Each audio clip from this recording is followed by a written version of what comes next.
À l'époque, on l'a qualifié de mariage du siècle. C'était en 1937. Édouard VIII, duc de Windsor, épousait Wallis Simpson et c'est ici que ça se passait. Candé, un château à l'histoire riche, marqué par des propriétaires successifs, milliardaires, extravagants. Ces histoires m'ont susurré une mélodie à l'oreille qui va nous accompagner tout au long de cette visite. Il sera beaucoup question d'Amérique. On va dérouler le tapis rouge à Estelle et Kanye West avec le morceau American Boy. Et on part à la découverte de cet incroyable domaine.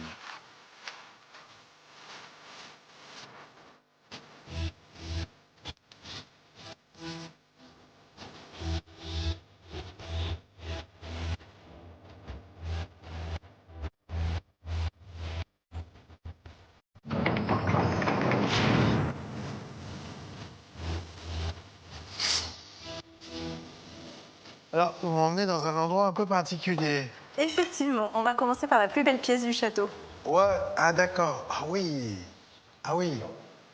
C'est quand même pour un premier rendez-vous, drôle d'endroit pour une rencontre, non? Effectivement, mais en même temps, vous comprenez pourquoi j'ai choisi cette pièce. Bah oui, bah oui. Regardez un peu l'esthétisme de cette pièce avec cette mosaïque en pâte de verre qui présente ce ciel, ces nuages, les oiseaux qui volent. Et vous pouvez noter qu'on a tous les équipements nécessaires, baignoire, lavabo en marbre Ah, magnifique. et toilettes Toilette. également. Et oui. C'est pas vrai. Chic avec une chaise en bois. Et par contre, on voit pas de... Le de réservoir chasse d'eau. Ouais. Oui, alors c'est normal, parce que tout ce qui est jugé disgracieux n'est pas conservé ou est caché. Donc là, le réservoir d'eau, on ne le voit pas, on a juste la poignée qui est présente qu'on peut utiliser en cas de besoin. Et il y a un autre élément qui est caché, je vous laisse découvrir. Un chauffe-serviette. C'est ça, Dans les années 30, ça devait être extrêmement rare. c'est extrêmement rare. Quelle classe totale. Alors, on dit en plus que cette baignoire, elle est particulière. C'est ça. Vous avez en fait la possibilité de remplir votre baignoire en 1 minute. 1 minute. Et de la vider en moins de 30 secondes. Les invités étaient tellement stupéfaits par cette rapidité de fonctionnement qu'on a retrouvé des écrits, des lettres dans lesquelles ils expliquaient avoir testé et vérifié l'exactitude de cette anecdote. Mais ce n'est pas la seule. Il y en a 8 au total Il y a dans le 8 salles de château. bain qui sont toutes dans les bleus, dans ces mosaïques de pâte de verre qui ont été conçues Exactement. spécialement Alors il y a pour même eux. des marrons et une violette. Mais Wow. toujours art déco en mosaïque de pâte de verre. D'accord. Finalement, dans tous les châteaux de la Loire, c'est le seul qui ait cette décoration-là, j'imagine. Ah bah oui, on a la chance de pouvoir s'enorgueillir de ça, tout à fait. Ce couple qui a racheté cette maison, qui était-il? Alors vous avez en fait Charles Bedeau. Charles Bedeau, il est né en France. Il est en 1896, il est né en région parisienne. Et à l'âge de 20 ans, il décide de partir aux États-Unis vers ce nouvel Eldorado qu'il fantasme un petit peu depuis son enfance. Donc au début, c'est un petit peu difficile. Il va faire des petits boulots et il va s'inspirer de son expérience d'ouvrier et surfer sur ce que l'on appelle le taylorisme, l'organisation scientifique du travail, et il inventera sa propre méthode qu'il appelle la méthode Bedeau. Pour optimiser le temps de travail des ouvriers, C'est ça, pour le rendre plus rentable. Plus rentable et ainsi augmenter la compétitivité des entreprises. Donc vous avez par exemple Standard Oil, Kodak, les PTT en France qui utilisent sa méthode. La méthode Bedeau est sûrement la méthode la plus populaire de l'entre-deux-guerres en termes d'organisation scientifique du travail. Et la plus efficace, j'imagine. Oui. Il avait des amitiés un peu particulières quand même, ce Charles Bedeau. Alors Bedeau, on va dire que c'est un homme d'affaires, alors sans scrupule, c'est-à-dire qu'il fait du commerce avec tout le monde. Il ne s'en cache pas d'ailleurs. Il va travailler avec les Allemands, les Américains, les Français. On est dans les années 30. Voilà, et ça va commencer à lui poser un peu de problème, surtout à partir de l'entrée en guerre des États-Unis. Parce que Bedeau, il a la nationalité américaine, et à partir du moment où les États-Unis rentrent en guerre, faire commerce avec l'ennemi est assimilé à de la trahison. Et il devra se justifier et rendre des comptes devant la justice américaine. Et finalement, il y a tout un mystère qui enveloppe encore le procès Bedeau, puisque le procès était programmé, nous sommes en 1944, eh bien Charles veut bien rester prisonnier, s'expliquer devant la justice, mais pas tant que la Seconde Guerre mondiale n'est pas terminée, car Fern, son épouse, est au château de Candé, assigné à résidence, en zone occupée, et il craint pour sa sécurité. Donc il demande à repousser en quelque sorte ce procès. Il n'en sera rien et il sera retrouvé inconscient dans sa cellule la veille de son procès suite à une overdose de luminal. C'est un puissant somnifère qu'il utilisait pour ses crises d'insomnie. Il ne se réveillera pas et décédera quelques jours plus tard. Mélanie, on a commencé par la salle de bain. Alors évidemment, c'est une salle de bain extraordinaire, mais j'imagine qu'il y a d'autres endroits dans ce château. Il y en a encore beaucoup. Je vous emmène en voir d'autres. Take me on a trip, I like to go someday. Take me to New York, I love to see LA. I really want to come kick it with you. You'll be my American boy, American boy. Et nous voici dans la fameuse pièce insolite, le gymnase privé. Incroyable. Donc là, j'imagine qu'à l'époque, ce matériel-là n'était pas courant du tout, quoi. En fait, ce type de machine, on voit le fabricant. Regardez, vous avez l'étiquette ici, Russell Schwarz & Co. Ce fabricant, il est spécialisé en mécanothérapie. C'est quoi la mécanothérapie? C'est plutôt des appareils à des vocations médicales.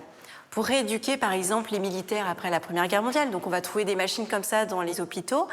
Mais chez des particuliers, il faut avoir un certain style de vie, un peu d'argent pour se les offrir. Donc là, on a la distance parcourue Oui, et c'est la ça. difficulté en tournant ici le ressort qui tend plus ou moins la courroie. Exactement. C'est fou. L'aiguille rouge réfère au vélo à la roue rouge, D'accord. l'aiguille noire à l'autre, et on fait la course. Ah, on fait des courses. Eh oui, il y a un esprit de compétition, on est chez des Américains. Mélanie, on fait la course? Allez, on y va. On peut pédaler? Alors, on va pas pédaler Ah, parce que on ça fait la risque de course les sans allier. pédaler? Voilà, on se projette. D'accord, on se imagine projette. qu'on y est. Si on pédale, qu'est-ce qui se passe? La Ça va chaîne dérailler? peut sortir, et C'est là, vrai. Là, c'est ce la serait galère. dommage. Ouais. Et alors, ce matériel, il a quelque chose de particulier. C'est exactement le même qui est livré sur un paquebot célèbre. Exactement.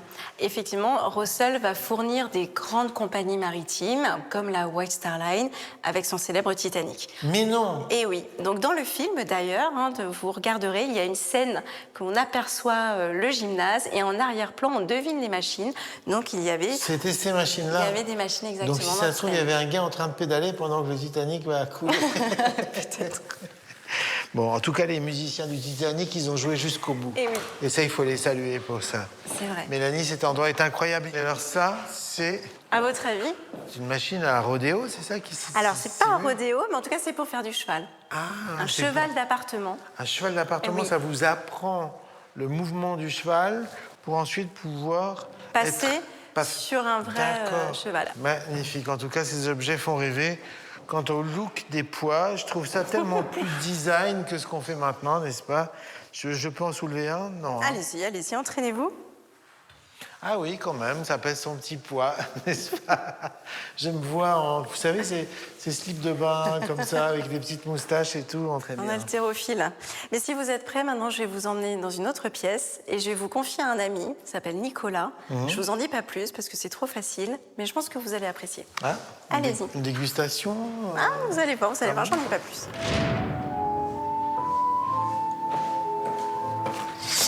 Mais j'entends de la musique, Mélanie. Et oui, c'est la surprise. Je vous laisse avec Nicolas. Bonjour, Nicolas. Bonjour André. Mais qui Bienvenue. joue? Eh bien, c'est l'orgue. Il joue tout seul. Mais non. Si. Un orgue à tuyaux avec des rouleaux automatiques? Oui. J'ai jamais vu ça. C'est assez normal parce qu'il en existe dans la réalité qu'un seul en Europe, c'est celui-ci. Mais alors, ce qui est hallucinant, c'est ça. C'est la technologie qu'il y a dans ces rouleaux n'est pas complètement élucidée. Ce sont des ingénieurs qui ont fait ça. Ils ont mis 7-8 ans pour le mettre au point. Et c'est tellement complexe que même ceux qui sont chargés de l'entretien de ces orgues aux États-Unis m'ont dit, écoute Nicolas, ça fonctionne, mais on ne sait pas comment. Ils savent pas comment ça fonctionne. Non, parce que c'est extrêmement complexe. En fait, quand on écoute et qu'on est à la console, on ne voit pas ce qui se passe, parce que nous, on est ici à la console, mais tout se passe dans la chambre des contacts qui est à l'étage, donc on n'a pas de vision simultanée entre l'application et la lecture. Alors, j'aimerais bien aller voir un petit peu ça, ce qui se oui, passe oui, au-dessus. on va y aller. D'ailleurs, ça va être intéressant de voir ce qui se passe quand le rouleau tourne. Tu vas voir, c'est assez génial. Vas-y, on voit le rouleau et nous, on monte.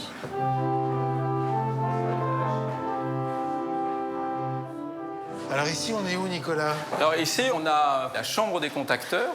La chambre des contacteurs. Oui, c'est l'organe vital de l'orgue, hein. C'est là que se passe toute la partie technique de l'instrument. D'accord. Et puis, un peu plus loin, on a la chambre des tuyaux.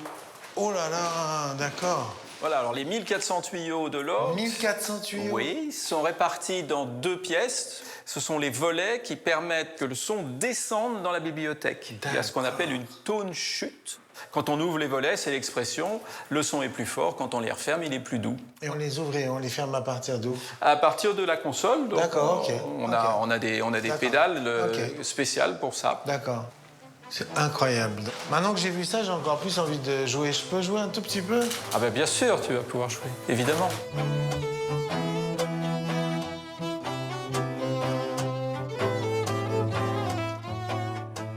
Alors là, ce qu'on voit, c'est donc une partie du son qui arrive ici aussi. Voilà, toutes les grilles au-dessus, en fait, c'est la tone chute. D'accord. Le son arrive par là. C'est-à-dire que les volets en bois que tu m'as montrés, ouverts, mènent à cet endroit. Voilà, exactement. C'est génial. Donc c'est avec les 2 pédales qui sont ici, vers l'avant, c'est fort. Alors c'est en Ok. bas, voilà. Ah oui!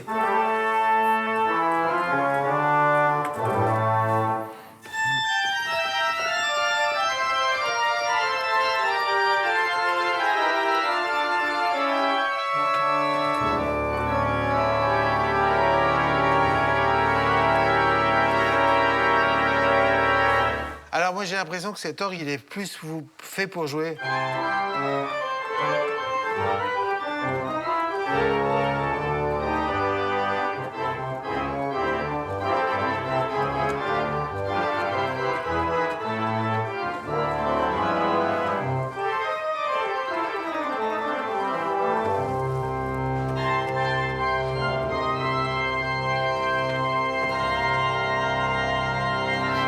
C'est ça l'idée, hein? C'était plus ce répertoire-là qu'il jouait et l'idée c'était de faire danser aussi, on est d'accord? Bien sûr. J'espère que Jean-Sébastien ne nous en aura pas trop voulu d'avoir esquinté sa toccata, mais en tout cas c'est un instrument incroyable. Merci de me l'avoir fait découvrir et de l'avoir fait découvrir aux spectateurs. Donc. Tout plaisir est pour moi.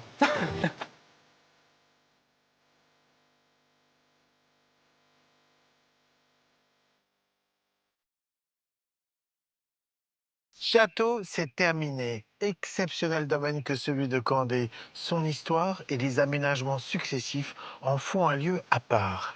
Charles Bedeau, le gamin de Charenton-le-Pont, devenu un American Boy, en a fait un lieu exceptionnel. N'hésitez pas à pousser la grille du parc et à venir en famille, entre amis, découvrir ce lieu et tous ses charmes. Nous, on se retrouve très vite dans un autre château. D'ici là, soyez fous.